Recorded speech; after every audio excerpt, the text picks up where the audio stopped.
India যে জায়গায় উঠেছিল সেই জায়গা থেকে পতন শুরু হয়েছে।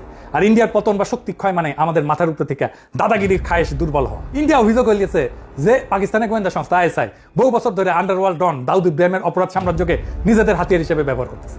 1993 সালে মুম্বাই বিস্ফোরণ সহ নানা কাজে ইন্ডিয়া নিজেই অন্যদের দোষ দেয় ক্রিমিনাল গ্যাংকে কাজে লাগানোর। দাউদ ইব্রাহিম তো পাকিস্তান থাকেও না, কিন্তু বিষ্ণয় তো ইন্ডিয়ার জেলে থাকে। ইন্ডিয়া জানেও সে অপরাধমূলক কাজ করে জেলে থাকে। 2002 সাল রাম গোপাল ভার্মা একটা ছবি বানাইলো, নাম হইতেছে কোম্পানি। অজয় দেবগন পর্দায় এক আন্ডারওয়ার্ল্ড ডন যে তার গ্যাং চালায় ঠিক একটা কর্পোরেশনের মতো কইরা, পুলিশের চাপে দেশ ছেড়া হংকং পালায়। কিন্তু সাম্রাজ্য চলতে থাকে দূর থেকে ফোনে বিশ্বস্ত লোকের মাধ্যমে।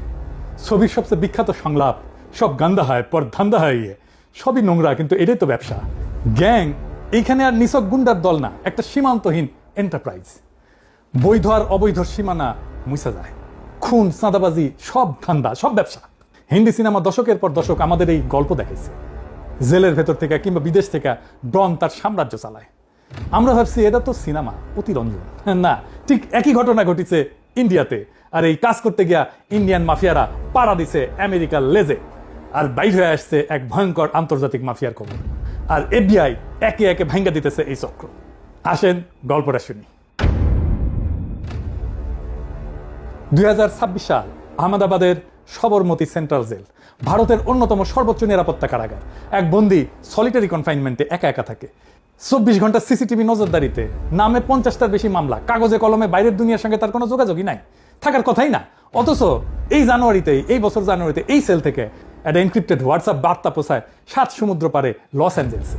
দাবি কি? $50 লক্ষ দিতে হবে। ওরে বাপরে, না দিলে পরিণতি ভয়াবহ। বাঙ্গুদের চাইতে অবশ্য নিরাপদ, অন্তত বিসি চাইপা ধরে নাই চান্দার জন্য। জানেন তো, এই যে এটা দেখেন,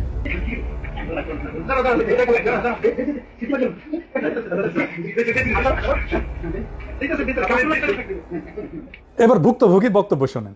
অন্ডকোষ এমনভাবে চেপে যাচ্ছে আমার শ্বাসকষ্ট হয়ে যাওয়া মারা যাওয়ার উপক্রম হয়েছে।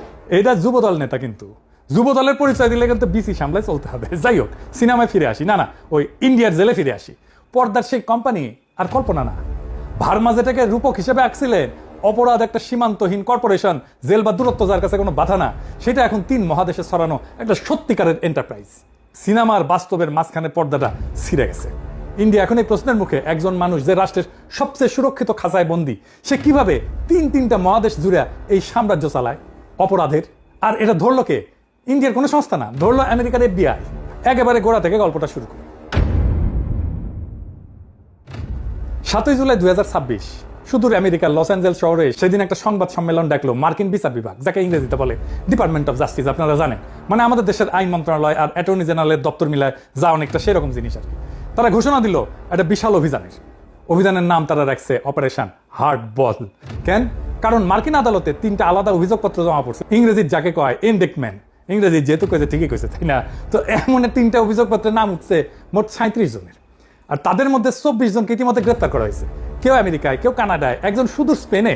আর কি উদ্ধার হয়েছে জানেন? প্রায় 1000 কেজি কোকেন, 1 কেজি হেরোইন, 12টা আগ্নেয়াস্ত্র আর নগদ $40,000।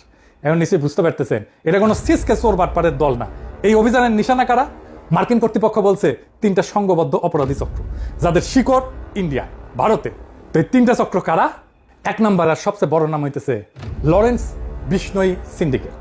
হ্যাঁ, ইংরেজি নাম আর কি। 2 number Jaggu Bhagwanpuria gang. 3 number Rabindra Singh Dhanna নামে একটা মাদক পাচারের নেটওয়ার্ক। আর এই পুরা অভিযোগপত্রের সবচেয়ে ভয়ঙ্কর অভিযোগটা কি জানেন? সবচেয়ে ভয়ঙ্কর অভিযোগ হচ্ছে 2023 সালে কানাডার সারে শহরে একটা শিখ মন্দিরের ঠিক বাইরে খুন হয়েছিল না হরদীপ সিং নির্জার নামে এক ব্যক্তি। মার্কিন অভিযোগপত্র বলতেছে এই খুনের নির্দেশ দিছিল বিষ্ণই আর তার সাগরেদ গোল্ডি ব্রার। মনে আছে 2023 সালে কানাডার তৎকালীন প্রধানমন্ত্রী জাস্টিন ট্রুডো প্রকাশ্যে অভিযোগ তুলছিল নির্জার হত্যায় ভারত সরকারের এজেন্টরা জড়িত। ইন্ডিয়া কানাডা সম্পর্ক একেবারে তলানিতে নামে কূটনৈতিক বহিষ্কার হয়, কনসুলেট বন্ধ হয়ে যায়। এখন 3 বছর পর আমেরিকার বিচার বিভাগ আর কানাডার নিজের পুলিশ আর সিএমপি দুইজনেই বলতেছে এই অভিযান করছে বিষ্ণই সবরমতী জেলের সলিটারি সেল থেকে, চোরাই মোবাইল আর ভিওআইপি ডিভাইস দিয়া 3 মহাদেশ জুড়ে খুন চাঁদাবাদি চালাইছে জানুয়ারি 2026 পর্যন্ত এই বছর। সেই একই অভিযানে অভিযুক্ত পাঞ্জাব পুলিশের একজন কর্মরত ইন্সপেক্টর গুরিন্দরজিৎ সিং নাগরা, হোশিয়ারপুরের তান্ডা থানার। অভিযোগ কি ভগবানপুরিয়ার গ্যাংয়ের হইয়া সে আমেরিকার বসা এক পরিবারকে মিথ্যা খুনের মামলায় ফাঁসানোর হুমকি দিয়া $4 লক্ষ আদায়ের চেষ্টা করছে। এখন ইন্ডিয়া কইতে পারে আরে নির্জারকে তো আমরা মারি নাই, মাফিয়া মারছে। আমরা ভালো ছেলে, সন্ধ্যাবেলা হাত মুখ দিয়ে পড়তে বসি, কিন্তু খুনটা তার রাষ্ট্র করেনি, করছে একটা গ্যাং। কিন্তু সেই গ্যাংটা কে? যাকে রাষ্ট্র নিজের সর্বোচ্চ নিরাপত্তা জেলে বন্দি রেখা সব কাজ অবাধে করতে দিছে, FBI না ধরা পর্যন্ত। এখন কইতে পারেন না ওরা হয়তো জানতো না, আসলে কি তাই? আসেন দেখি। ইন্ডিয়ান নিজের সংস্থা NIA 4 বছর আগে 2022 সালে বলছিল যে বিষ্ণুয়ের বিরুদ্ধে প্রায় একই অভিযোগ আনছিল যে জেল থেকে সে অপরাধ নেটওয়ার্ক চালায় মোবাইল দিয়া। অর্থাৎ ইন্ডিয়া জানতো, রাষ্ট্র অন্ধকারে ছিল না, যেন থামায়নি। কেন? সলিটারি সেলে CCTVর নিচে একজন বন্দী যখন বছরের পর বছর জুড়ে বিশ্ব জুড়ে অপরাধ চালায়, তার কারণ কি হইতে পারে? তার কারণ একটাই হইতে পারে, রাষ্ট্র সেটা সুবিধা পায়। গোয়েন্দা সংস্থা অনেক সময় এইভাবে ক্রিমিনাল গ্যাংকে কাজে লাগায়। কানাডা কখনো বলেনি যে ইন্ডিয়ার গোয়েন্দারা নিজেরা এসে গুলি করছে। তাদের অভিযোগ ছিল যে ভারতীয় সংস্থা এই কাজটা করছে, তাই গ্যাংটাকে কাজে লাগাইছে এটা হাতিয়ার হিসাবে। রাষ্ট্র যে অপরাধী গ্যাংকে নিজের নোংরা কাজ করানোর জন্য ভাড়া করে, এটা কোনো নতুন বা অকল্পনীয় জিনিস না। এটা গোয়েন্দা দুনিয়া একটা পুরানো পরিচিত কৌশল। এটা একটা নামও আছে, প্লজিবল ডিনাইবিলিটি। বাংলায় বললে বিশ্বাসযোগ্যভাবে অস্বীকার করার সুযোগ। মানে কাজটা এমন ভাবে করানো যাতে ধরা পড়লে রাষ্ট্র হাত তুলে বলতে পারে আমরা তো কিছু জানি না, আমরা ভালো ছেলে, সন্ধ্যাবেলা হাত মুখ দিয়ে পড়তে বসি। এটা তো অপরাধীরা করছে। 3টা উদাহরণ দিই যাতে আমরা বুঝতে পারি যে এটা কত সাধারণ একটা খেলা গোয়েন্দা সংস্থার জন্য। 1 নম্বর, খোদ আমেরিকা। 1960-এর দশকে আমেরিকার গোয়েন্দা সংস্থা CIA কিউবার নেতা ফিদেল ক্যাস্ট্রোকে খুন করতে চাইছিল। কাকে দিয়ে জানেন? শিকাগোর মাফিয়া ডন স্যাম জিয়ানকানা আর জেনি রোসেলিকে দিয়া। CIA তাদের টাকা দিছে, বিষ পাঠাইছে, বিনিময়ে মাফিয়া চাইছিল তাদের বিরুদ্ধে যেন ফেডারেল মামলা না হয়। খেয়াল করেন, ঠিক বিষ্ণুই মডেলের মতোই একটা লেনদেন। কিন্তু 1975 সালে আমেরিকার সিনেটের এক তদন্তে পুরা কেলেঙ্কারি ফাঁস হয়ে যায়। 2 নম্বর, এই তো কয়েক মাস আগে ইউরোপ জুড়ে রাশিয়ার সামরিক গোয়েন্দা জিআরইউ একটা ছায়াযুদ্ধ চালাইছে। পশ্চিম গোয়েন্দারা বলছে জিআরইউ টেলিগ্রামের মতো অ্যাপে সাধারণ মানুষের সিসকে অপরাধীদেরকে ভাড়া করছে অগ্নিসংযোগ, নাশকতা, গুপ্তচর বৃত্তির জন্য। এদের বলা হইতেছে ডিসপোজেবল এজেন্টস, মানে ব্যবহার করে ছুঁড়ে ফেলে দেওয়া হলো। ভিলনি হয়েছে একটা IKEA দোকানে আগুন, ওয়ার্সাতে 1000 দোকানের একটা শপিং মলে আগুন, দুটাই এই ভাড়াটা লোকদের দিয়ে করানো। 10,000 ইউরোর লোভ দেখায়। ব্রিটেনের গোয়েন্দা প্রধান একে বলছেন এটা বেপরোয়া নাশকতা অভিযান। আর 3 নম্বর উদাহরণটা আমাদের এই অঞ্চলে। ইন্ডিয়া অভিযোগ হয়েছে যে পাকিস্তানের গোয়েন্দা সংস্থা ISI বহু বছর ধরে আন্ডারওয়ার্ল্ড ডন দাউদ ইব্রাহিমের অপরাধ সাম্রাজ্যকে নিজেদের হাতিয়ার হিসেবে ব্যবহার করতেছে। 1993 সালে মুম্বাই বিস্ফোরণ সহ নানা কাজে ইন্ডিয়া নিজেই অন্যদের দোষ দেয় ক্রিমিনাল গ্যাংকে কাজে লাগানোর। দাউদ ইব্রাহিম তো পাকিস্তান থাকেও না, কিন্তু বিষ্ণয় তো ইন্ডিয়ার জেলে থাকে। ইন্ডিয়া জানেও সে অপরাধমূলক কাজ করে জেলে থেকে, ইন্ডিয়া তাকে কাজ করতে দেয়। কিন্তু নির্জারকে যখন মারে এই বিষ্ণয়, তখন হাত ঝেড়ে বলে আমি কিছু করি না, আমি ভালো ছেলে, আমি সন্ধ্যাবেলা হাত মুখ দিয়ে পড়তে বসি। মজাই মজা। আরো একটা নির্মম ঘটনা আছে এই গল্পে। মার্কিন প্রসিকিউটররা অভিযোগ করছে যে এই গ্যাং পাঞ্জাবের দরিদ্রতম এলাকা থেকে নাবালকদের নিয়োগ করত। কেন নাবালক? কারণ সহিংস অপরাধে ধরা পড়লে তাদের আইনি সাজা কম হবে।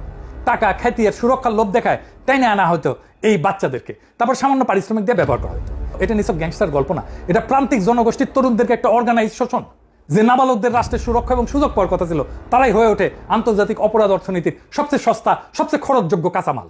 মনে আছে শুরুতে কোম্পানির সেই সংলাপ, সব গান্দা হয় পর ধান্দা হয় গিয়ে। এইখানে সেই রূপকটা তার আসল একটা নিষ্ঠুর অর্থ পায়।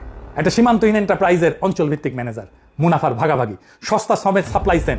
শুধু এই কর্পোরেশনের পণ্য হইল সহিংসতা, আর কাঁচামাল পাঞ্জাবের গরিব ঘরের কিশোরেরা। বাংলাদেশের কিশোর গ্যাংয়ের কনসেপ্ট আসছে এইখান থেকে। ইন্ডিয়া থেকে সব ক্রিমিনাল কনসেপ্ট আসে বাংলাদেশে পাচার করে।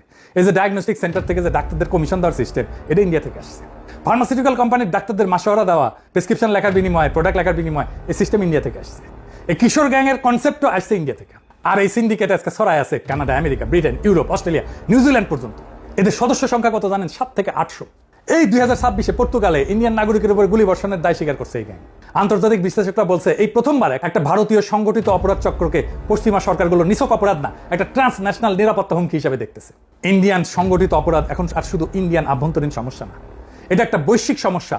আর এই বৈষ্ণই ভগবানপুরিয়া, ধান্দা, নাগরা, গোল্ডিব্রার, এই যে গোটা ট্রান্সন্যাশনাল অপরাধ সাম্রাজ্য যা 3 মহাদেশে খুন, চাঁদাবাজি, মাদক চালায়, এদের দিকে একবার তাকান। এদের মধ্যে একজনও কি মুসলমান? একজনও কি ইসলামী জঙ্গি? না, এরা কেউ শিখ, কেউ হিন্দু। কিন্তু এই ভারত রাষ্ট্র সারা দিন রাত সন্ত্রাসবাদ, জঙ্গিবাদ বলে চিৎকার করে। যে রাষ্ট্র বরাবর একটা নির্দিষ্ট সম্প্রদায় মুসলমানদের ঘাড়ে জঙ্গিবাদের অপবাদ চাপায়, প্রতিবেশী দেশকে সন্ত্রাসের আতুরঘর বলে ভিলিফাই করে, সে একই রাষ্ট্রের প্রাতিষ্ঠানিক কাঠামোর ভেতরে বৈশা একটা বিশাল অপরাধ চক্র গোটা আন্তর্জাতিক অপরাধ পরিচালনা করতেছে জেলের সেলের মধ্যে থেকে, পুলিশ অফিসারের যোগ সাজসে। তাইলে প্রশ্নটাই, যে দেশের নিজের ঘরের ভেতরে এই অবস্থা, যে দেশ নিজের সবচেয়ে সুরক্ষিত জেলটা পর্যন্ত সামলাইতে পারে না, সেই দেশের কি অন্য দেশের দিকে আঙ্গুল তুলিয়া জঙ্গিবাদ নিয়েও তোলা হওয়া সাজে? তার নৈতিক অধিকার আসে কোথা থেকে? আসবে নৈতিক অধিকার? যে রাষ্ট্র জঙ্গিবাদের ভয়কে একটা রাজনৈতিক হাতিয়ার বানায়, একটা সম্প্রদায়কে কোণঠাসা করার অস্ত্র বানায়, তার নিজের মাটিতেই যখন একটা দানব বাইরে ওঠে আর সেটা ধরাই দিতে হয় বিদেশি সংস্থাকে, তখন সেই ভয় উৎপাদনের রাজনীতি আর জঙ্গিবাদের গল্প বেচার রাজনীতিটা কতটা নৈতিক? প্রশ্ন করুক ইন্ডিয়ানরা নিজেদেরকে। শক্ত বিশ্বমঞ্চে কর্তৃত্বের হুঙ্কার দেয়, পরাশক্তি হবে নাকি? নিজের দেশের একটা জেলের সেল সামলানোর ক্ষমতা নাই। আর এই দেশকে দেখে ডরে কাঁপে বাঙ্গুরা। পশ্চিমে ইন্ডিয়ার আগের জেনারেশনের ইমেজ ছিল মেধাবী ডাক্তার, তারপরের জেনারেশন হচ্ছে মেধাবী আইটি এক্সপার্ট, বড় বড় কর্পোরেশনের সিও। ও আচ্ছা, মাঝে বাদ পরিচয়, সেটা হইতেছে বিশ্ব সুন্দরীদের দেশ। এই জেনারেশনে শুরু হয়েছে ফোন স্ক্যামার হিসাবে। ইন্ডিয়ানরা স্ক্যাম করে, প্রতারণা করে, টাকা চুরি করে। একটা সেন্টারে দেখেন $48 মিলিয়ন হাতায় নিচ্ছে ফোনে স্ক্যাম করে। ওই দেখেন কলকাতা বা মুম্বাই বসে স্ক্যাম করতেছে। এখন ফোনে ইন্ডিয়ান অ্যাকসেন্ট শুনলে পশ্চিম মানুষ গালাগালি করে, ফোন রেখে দেয়, কথা বলতে চায় না। এই দেখেন গার্ডিয়ান এই নিউজ আসছে, এটা নিয়ে স্টোরি হয়েছে। আর এটা শুরু হয়েছে H1B ভিসা দিয়া ফ্রড করা। H1B ভিসা কি জানেন তো? এই ভিসার মাধ্যমে ইন্ডিয়ানরা সবচেয়ে বেশি আমেরিকা আসে। এই ভিসা ইন্ডিয়ানরা সবচেয়ে বেশি ব্যবহার করে। এটা একটা আমেরিকার অস্থায়ী কর্মসংস্থান, নন ইমিগ্রেন্ট ওয়ার্ক পারমিট আর কি, যার মাধ্যমে মার্কিন কোম্পানিগুলো বিদেশি দক্ষ পেশাজীবীদের নিয়োগ দিতে পারে। এটা সাধারণত এমন চাকরির জন্য ব্যবহার করা হয় যেখানে অন্তত ব্যাচেলার ডিগ্রি বা সমমানের বিশেষায়িত জ্ঞান প্রয়োজন। একজন মার্কিন নিয়োগকর্তা, এমপ্লয়ার, সে বিদেশি কর্মীকে চাকরির প্রস্তাব দেবে। নিয়োগকর্তা কর্মীর পক্ষ থেকে H1B এর জন্য আবেদন করে আমেরিকার কাছে। কর্মী নিজে সরাসরি আবেদন করতে পারবে না। আবেদন অনুমোদিত হলে কর্মী আমেরিকায় গিয়া ওই নির্দিষ্ট নিয়োগকর্তার অধীনে কাজ করতে পারে। সবচেয়ে বেশি যায় এই ভিসা আমেরিকায় ইন্ডিয়ানরা। এটা জালিয়াতি করে প্রচুর, আর এটা নিয়ে আমেরিকানদের মধ্যে আছে বিশাল অসন্তোষ। They have these scammy companies. They bring in people on H-1B visas who can't even do the job. They fake the certifications. They fake the resume. We're outsourcing our job to an H-1B visa, but actually that H-1B visa holder is outsourcing their job back to some sucker in Hyderabad. দেখেছেন American vice president, দেখেন কি কয় JD Vance এই visa fraud নিয়ে। দেখেন, American jobs ought to go to American workers and not foreign fraudsters, and the Department of Labor is fighting back against it. শুনেছেন India যেই জায়গায় উঠেছিল সেই জায়গা থেকে পতন শুরু হয়েছে। আর ইন্ডিয়ার পতন বা শক্তি ক্ষয় মানে আমাদের মাথার উপর থেকে দাদাগিরির খায়েশ দুর্বল হওয়া। সামনের দিনগুলোতে সারা দুনিয়ায় নানা ওলট পালট হবে, শক্তির ভারসাম্য বদলাবে। আমাদের গণতান্ত্রিক অভিযাত্রা, স্বাধীনতা, সার্বভৌমত্বের জন্য সবচেয়ে বড় হুমকি যেই দেশটা, তার প্রত্যেক উত্থান পতনকে আমাদের তীক্ষ্ণ দৃষ্টিতে পর্যবেক্ষণ করতে হবে। সেই ভিত্তিতে আমাদের জাতীয় কৌশল নির্ধারণ করতে হবে। এটাই আমাদের মুক্তির নিশানা। ইনকিলাব জিন্দাবাদ, আজাদি জিন্দাবাদ।